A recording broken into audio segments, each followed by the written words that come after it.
Hey, Juventini, welcome back to the All Juve Cast channel, where, of course, it's all Juve all the time. That's right. Like the video and subscribe to the channel and join this growing community of diehard Juventini. Now, we got some news, not a lot of news in terms of transfer market. It's the same rumbling. So Zaniolo obviously was the main target to replace Paulo Dybala, but there are doubts in the price tag, which is around 50 million euros, doubts in his conditions with the major injuries he suffered. And then, of course, doubts if he's going to be compatible with Vlahovic. And then, of course, Chiesa when he returns. So that continues to swirl. Then you have Renato Sanchez. Renato Sanchez is a target for Juventus. Paredes being an alternative to Sanchez. That's really it for the transfer rumblings today. It's a lot of the same stuff. Okay. So nothing new and exciting there.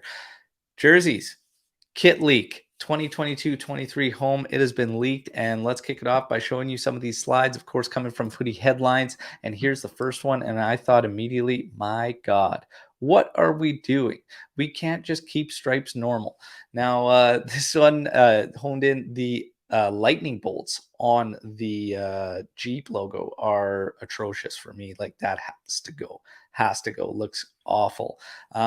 This kit, looking at it up close like that, I was not a fan, and I thought, yikes. That was my instant reaction. When it backs out and you zoom out and you look at it from afar here, it actually looks decent. It doesn't look that bad. I saw a promotional picture or like a concept putting one on Vlahovic, and I'm not the biggest fan, but it's not awful, obviously, when you look at it from a distance, like I'm showing you in the clip here, but it's still definitely not the best in my take. I personally think the concept that we saw about a week and a half ago is much, much better. This one right here, nice classic stripes. If you don't like the gold highlights, I mean, obviously they could have changed that or whatnot, but I don't personally mind the gold. The collar is absolute class.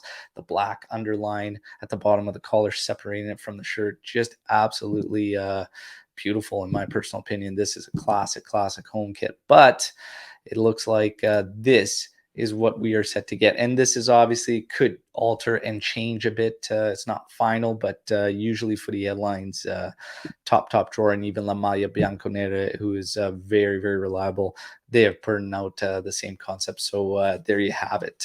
Jerseys, let me know what you guys think about this home kit. That's what it's looking like. But now, business at hand. Derby day tomorrow. Derby d'Italia, Juve, Inter. Big game. Definitely in terms of Serie A and top four implications. Juventus, a lot of question marks in this matchup. Okay, it's filled with question marks. Inter, one win out of their past five. Really only looking confident in terms of scoring in that one match against Salernitana.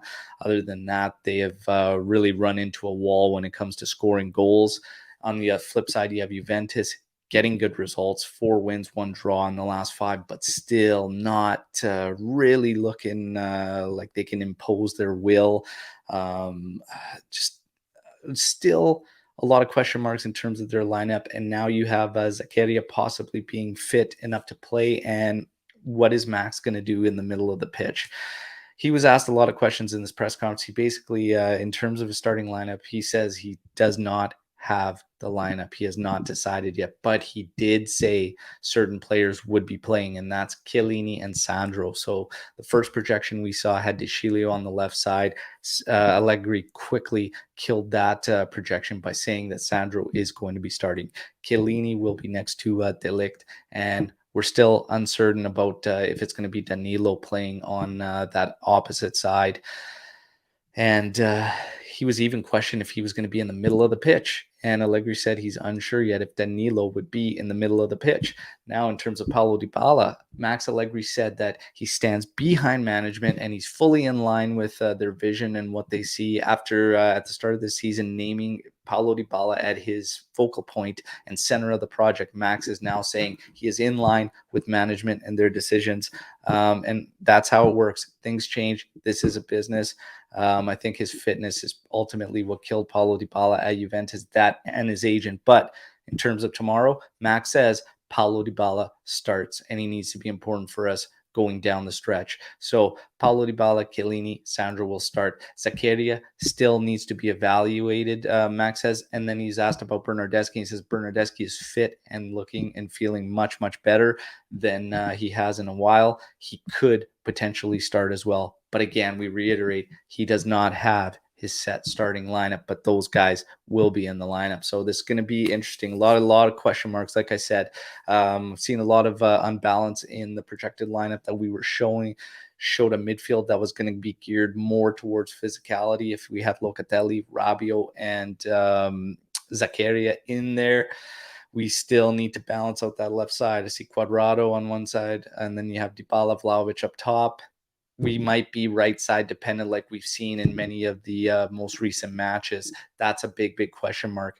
The fortunate thing for us is that Inter's projected lineup shows Darmian on the right side. I would much rather it be Darmian than Dumfries. If Dumfries plays, that creates a lot of issues for Sandro and Rabiot, that left side in general. Now, when you look at Juventus, it can be interesting because even Inter, they have Perisic, Çalhanoğlu on that their left side, and that's against our right side, which would potentially be Danilo and Cuadrado, and that's the side we like to predominantly use. So it could be interesting because we could be going back and forth up the same flank. So it's going to be very interesting to see who pushes back the most. If we go with a physical midfield, Zakaria, Rabiot, and then Locatelli as regista there, we're going to lose Locatelli's support offensively. That's going to fall in hands desperately for Cuadrado. Zakaria can help a bit, but we're going to suffer technically with that midfield, and that should give Inter a big advantage in terms of possession. So it's going to be very interesting. A lot of question marks. Bernardeschi, I think you bring him in, try and balance out that left side. I mean, when you look at options, it is what it is. We don't have anybody that can do what Cuadrado does on the right, on the left side. The closest we probably have is Bernardeschi. But it'll be interesting to see how this one plays out. It's going to be a wild one. We're going to be live tomorrow for a match day live for it. Don't forget, we have the guys that are going to be reporting, broadcasting, and having fun at the live watch party. Okay, live all UVcast watch party in Toronto at Cafe Juventus. And when I do my match day live watch along, okay, because I will be doing a watch along tomorrow for this Derby d'Italia, you can bet on that. We are going to tap in there and see what's going on at Cafe Juventus Toronto. It's going to be a lot of fun Derby Day tomorrow. And man, I am already hyped up for this one. How do you feel? Does anybody want to throw a prediction out there? Drop it in the comments. And don't forget to let us know what you think about that 2022-2023 kit leak. All right. Till tomorrow, we'll talk then. But as always, Finoallafine, Forza Juve. Ciao tutti.